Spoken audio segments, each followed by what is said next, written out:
Hello and welcome to Los Angeles Education Partnership, also known as LAEP, podcast special. Today we are discussing a very important topic, early head start and investing in our city's next generation. We are here from LAEP. I am the Director of Marketing and Communication, and we have two special guests from LAEP as well. Our CEO, Dr. Dawn A. Kurtz, could you please introduce yourself? Thank you, LaCora. My name is Dawn, and I am the CEO of LAEP. I've been with the organization for about 2.5 years now, in the role of CEO for about 18 months. I actually started my career as a researcher in psychology, developmental psychology. I have always had a passion for early childhood, starting with my mother's childcare, home childcare, all the way back when I was an adolescent. And that sort of sparked my interest in education in general and early childhood specifically. And the rest of my career has been in different aspects of child development and early childhood, be it the development of programs or the implementation and execution of programs. And really excited to have the opportunity to talk about Early Head Start in particular today. Absolutely. Thank you so much, Dawn. And Meyli, could you introduce yourself? Yes. Hi, I'm Meyli. I have been with LAEP for 24 years. In October, that will be in October. I started as a student intern. I received services from LAEP when I was a student. So I have been with the organization and have received services from them. So I'm glad to be here and talk about what we do with the families that we serve and the communities that we're in. And we've been in the community of Inglewood, Hawthorne, South LA for quite some time. So we're going to talk about who exactly is LAEP. For the listeners out there, you may not know who we are. So Dawn, could you let us know a little bit about our mission and the services and programs that we provide? Absolutely. Well, we've been around for 40 years. We just celebrated our 40th anniversary last year, and we are excited to be kicking off the next 40. And we are an education equity organization. We're a nonprofit organization, and we are really focused on the entire educational spectrum. We start with the earliest point in life with our Early Head Start programs, and we go all the way up to college and career readiness, really focused on making sure that children have what they need and students have what they need to be successful, to build the foundation for long-term success, long-term educational success, and make sure that we're looking at the whole child. So we're not just going to provide services for children themselves, but we're going to focus on the entire family. We're going to focus on the teachers, the administrators, the communities that children live in, because we want them to be successful and we want them to have the tools regardless of where they come from and what their situation is. We want them to have the tools to be successful. Wonderful. Thank you so much. Now, Meyli, there Yes. is a child care crisis right now. Correct. I know a lot of parents have been talking about what is the state of education, what's going to happen with the budget cuts. We've seen it in several headlines. And my question is, can you just paint a picture of the current educational landscape for our youngest learners? Like, what does it look like right now? And what are some of the biggest threats facing early Head Start programs and the families, that are benefiting? How exactly can the families here in Inglewood and Hawthorne take part of the solution? Or what can we do to take part of the solution? Okay. So for the early childhood services that are happening right now, we're seeing that we don't have a lot of staff, right, that are going to be at those centers or are going to be providing those classes for the parents. So there is a crisis, and we do have a program within our own organization that's trying to solve that problem. We're trying to do a workforce, right, Dawn? Mm-hmm. And we're trying to have parents or anybody that's interested in early ed take classes, do a cohort, take classes. I don't know if Dawn wants to talk a little bit more about the Ready to Teach program that some of our parents that are in our program are taking advantage and are getting those units and are getting some hours in those early ed centers and are now going to be part of the workforce. So there is some sort of lack of staff, but we're trying to see if we could mend that with having the Ready to Teach program. Yes. And just to piggyback on that, we know that there's a lot happening at the federal level as well. And there have been threats to early Head Start funding. It's been a little bit of a roller coaster since the beginning, or a lot of bit of a roller coaster since the beginning of the year. And Head Start and early Head Start providers have really had to lobby and advocate for the funding to remain. And what we know is in LA County specifically, there is not enough spaces for the infants and toddlers who need care on a regular basis, even with that funding. So the estimates are that it's only about 10% of the children who are eligible are actually receiving services. And then if we think about what could potentially happen if that Head Start funding were to be impacted or go away or diminished, then, even less than 10%. And so it not only impacts the availability and access to those spaces, there's a trickle-down effect because then parents don't have the supports that they need in order to be able to go to their jobs. And, as I said, we're really focused on the whole family. And so we know that there's this trickle-down effect. We need for children to have access to spaces so that they get what they need for that early brain development.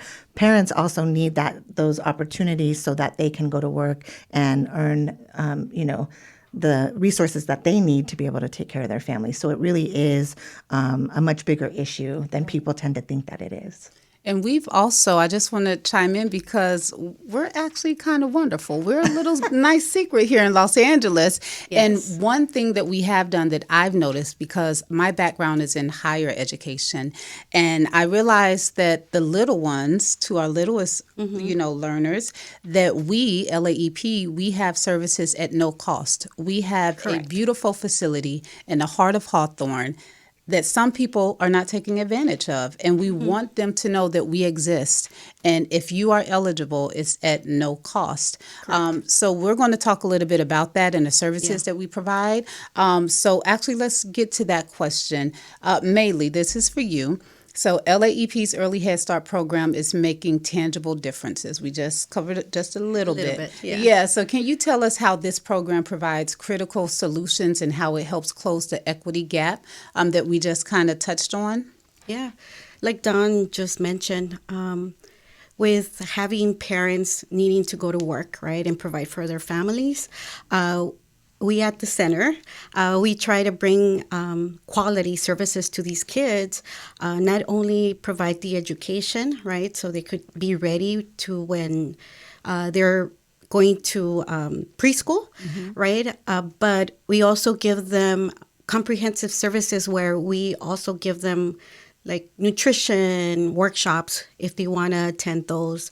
If the child has some developmental delays, we also refer them to the regional center that could provide those services for that child to get those therapies that they might need later on. And then we also have mental health services. If the family is needing some sort of support, we offer that as well. So we have all of these services that we provide to the family. So it's not only education for the child, it's like Don said, it's a support system for the family as well. Yes. Don, you want to weigh in on that? I would just add that, people often joke children don't come with a manual, right? There's no expectation that parents who have, especially their first child, know exactly what that child needs, right? Or know exactly how to identify some of the needs that Meyli just talked about. And so what we're able to do is take some of the most at-risk children and families and help them navigate through the earliest stages of development. We know, and, some folks don't realize that 80% of the brain is developed by the age of 3. So that first 3 years is really important. We need to make sure that during that critical period, families and children have access to the services that they need. But sometimes we don't know what we need, right? And so having the support, having someone else who can help you identify what's happening, how do children develop language? What do I need to be doing with them when they're infants? Do I need to be talking to them? Yes, you need to be talking to them early and often, right? That's how they develop language. And if we don't have that, then that's where gaps start to form. And so we want to get access as soon as possible for these families. And we want to be able to be providing them as many supports as possible so that when they get to preschool and then later to kindergarten, they already have all the tools that they need to be successful. They enter those classrooms ready. They know how to sit, how to attend, how to socialize with their peers. They know how to follow instructions and participate in classroom activities, right? And then their parents know how to access resources within their community. So if I think my child might need some additional services, where do I go? Who do I ask? If they need to see a doctor and I can't find one, how do I access those resources? So we really try and provide as comprehensive a service as possible so that families are building their own capacity and their confidence, right? As a parent to know, how do I advocate for my child? How do I advocate for my family? How do I make sure that my child gets access to all the same things that other children who might come from other neighborhoods are getting access to? Yes. So I'm hearing that not only are we providing educational services for the little ones, but also for parents that may not know. If they say, well, you know what, this is my first child, it may be my second child or third, but I still don't really know. Can you help me, Meyli, advocate to the doctor at what questions, at what age should my child be doing this, what I should be saying in the doctor's office? Can you connect me with other parents, that may be going through? Could you talk about some of the things that we offer? Yeah, so like you mentioned, right, if a parent is needing some sort of services, whether if it's housing, if it's food, we do partner with other community agencies that are here in Inglewood and in Hawthorne and in South LA, and we refer them, right? We have like a contact in those places that we could refer the parent over to, and they get those services that they are in need of. So the other thing that we do is we're always there. We're like the support system. We do have a home-based program where we have home visitors or early educators that go to the home and build that relationship with the parent, right? Because I think that's the most important, giving them the tools and also being their cheerleader, right? That they could do this. They're not alone. We're there with you along this journey, and we're going to help you. Whatever is it that you need, we're going to be there to support you, right? Yeah. And give you the resources, the tools. We have to follow certain requirements, right? We have to bring in curriculum designed for the child, but we're really teaching the parents. It's more than parenting, I would say. Like we are giving them some advocacy, right? Yeah. Because we're giving them the power to be the advocate for these kids. And, if they have something to say, whether it's at the doctor's office, whether it's at the district later on, they're going to be the ones that are going to be there, with their kids, voicing out things that they might not like, or if they need more support, they're going to be there. So that's what I think we offer to the parents is a lot of support and empowerment. Right. And you all have socialization. And we have socialization. Baby showers. Correct. So we do more than just diapers. That. Yeah. So we could, like I said, we connect them to other organizations, but we also have events that we have in the community. We love to partner up with other agencies. So like you said, we do have baby showers where we are recruiting pregnant mommies. We also have a prenatal program. So it's not only from 0 to 3, we do pregnant as well. And we give them the development of the fetus. We talk about nutrition, how you're supposed to eat during the pregnancy. But we also keep track of like your appointments because we want to make sure that you're going to those and that you're getting the proper care. What I love most was the nutrition factor. You all had a celebrity chef come in to teach our parents, and that was in Inglewood at the Kurtz Curtis Tucker building. Health, yeah. And it was Center. so nice, the center, because these parents were like eating this fabulous food, all at no cost, and learning how to make food yummy and fun for their kids, but healthy. Yes. I loved it. That's who we are, people. LAEP. He even got the little ones to try He something. even got the little ones. And I said, oh my gosh, this is good. And I loved it because we primarily service African Americans and Latino families, right? And it was nice to see the parents come together and collaborate because one of his dishes was a sweet potato. He said, we're going to use the sweet potato. And a lot of the Latinas, they were like, a sweet potato. Never really cooked with that, but I'm interested. And they loved it. And so then he also had some other, it was just really good because we have the diverse and the collaboration of these families, and it's just beautiful. So, yeah. All right.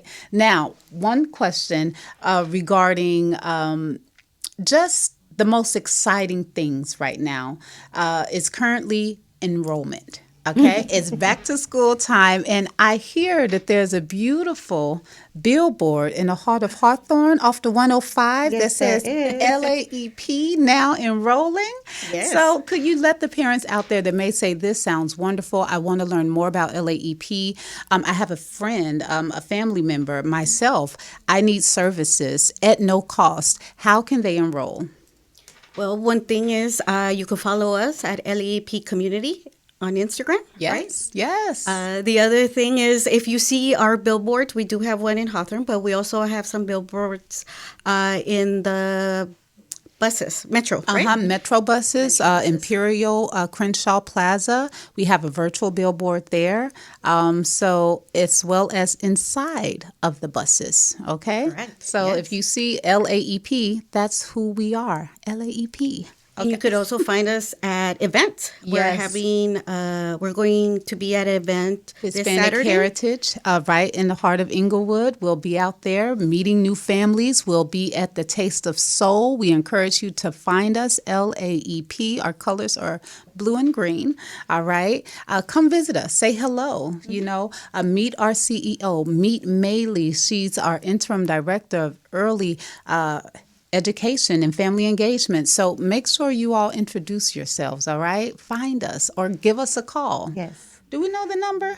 Yes. 213, what's the number? 213-622-5237. Extension 223. 3, yes. Yes. Okay, that one I forgot.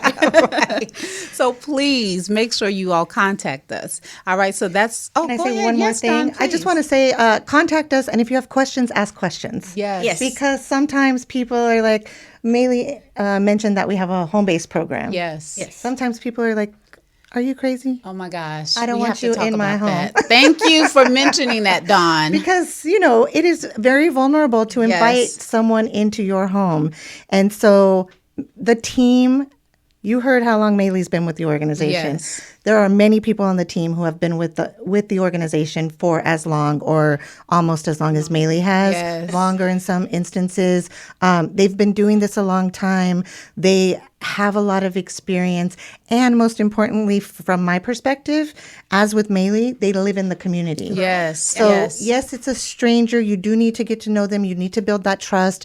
But they understand who these families are, where they're coming from, what the Right. lived experience is. And so we recognize that it can be a barrier. Yeah. We recognize that it feels a little awkward sometimes, weird. What, you want to step over the threshold into my home. Right. We totally get it. But just, you know, call us, ask the questions, learn about who we are, what we do, and see if maybe it might be a fit. Yeah, and I really think that we can benefit you. Some point we are diapers to diplomas from, you know, as Meyli said, pregnant mommies all the way up to career in education. That is what LAEP does. And the beautiful thing about LAEP, we're very diverse. 75% of our faculty and staff, I sound like an educator. I tell you guys I'm a former teacher, okay? But 75% of our members are actually connected and related and say that they feel like we look like the communities we serve. 75%. Most companies cannot say that. When you take a look at our leadership team, very diverse across the board. And I'm proud of that. I know some people are very curious. They're like, you want to come in my house for a home visit for early Head Start? Who are you again? What does your boss look like? What does the staff look like? That is important. So, it's fair. And it's That's fair.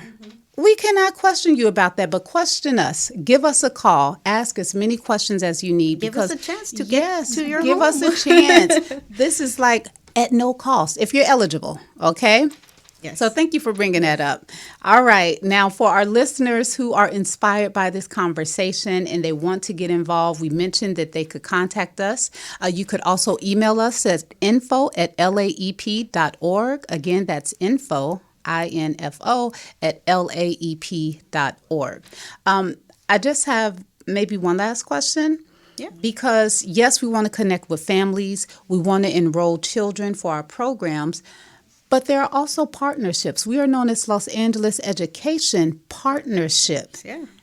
So the question is, for people that may know someone who may know someone who may know someone, is there a dream scenario of LAEP partnering with another organization or foundation? And what does that look like? That's for both of you. Anyone could take it and hop in. I mean, I would say Intuit, because the Intuit Dome here in Inglewood, they have been focused on Inglewood heavily. Yes. And they have an education department Intuit. Hi, how are you? So I would love, that would be my dream partnership, Right. And I love that because of, again, when we talk about access, when we talk about visibility, at our core, the important thing to us is that children get what they need and they get it early. And in order to be able to do that, you need folks to understand how important this critical period of time is from birth through age 3, right? And so any large scale corporation or company that can help us spread that information and that message would be critical to not only us as an organization, but to all of the families that we serve. Indeed. For me, I would say maybe 2. Okay. We're already working with Hawthorne School District, Yes. but working with other ones, right? Like LAUSD, Inglewood. It could be maybe expand somewhere else, right? So there's always the possibility of that happening. And also any medical providers, because we do focus on health and education, nutrition, mental health services. And I know, there's Kaiser Permanente in this area. So, what is those services look like? And a lot of our families go to those clinics, go to those doctors. Right. So having maybe Kaiser look us up. I don't know. Kaiser, I like that. Okay, maybe we could make that work. If we're out and about, maybe Taste the Soul, we'll run into someone at the table. Yeah. All right. Is there anything else you all would like to share before we go? Anything else at the top of your mind? No, like you said, we are currently enrolling kids into our home visit program. We might have a wait list for the center, but as kids exit our program at age 3, we have to replace them. So there's always a need to have kids in a waiting list. Yes. So, and like you mentioned, it is for free. So if you are somewhat curious to see what we offer, please contact us at 213-622-5237, extension 223. Yes, perfect. Thank you, Meyli. What about you? And I would say spread the word, not only about our organization, that certainly is of importance to us, but also more generally about the importance of Head Start funding, early Head Start funding, the early childhood period itself. We need as many partners as possible to spread the word about how important this phase is in a child's development and the critical need for continued funding so that we can continue to provide these types of services. And earlier we talked about how parents could also be part of the solution. Dawn just mentioned getting involved. Meyli mentioned earlier, make sure you follow us on Instagram, LAEP Community, because sometimes there are opportunities for parents to advocate and sign up to back our educational programs. We need backing a lot of these times. We do a lot, but we cannot do it alone. So we are here for the community, with the community, from diapers to diplomas, but we also need you to help us, all right? So we appreciate you all for tuning in, listening to Los Angeles Education Partnership, also known as LAEP Podcast Special. I just want to give a shout out to KJLH and Stevie Wonder for the platform to have us discuss education and what we're doing for the Inglewood, Hawthorne, and South LA community. And I think we're out. Thank you all. Thank you, LaCora. Thank you. Oh, and visit our website, laep.org. Bye-bye.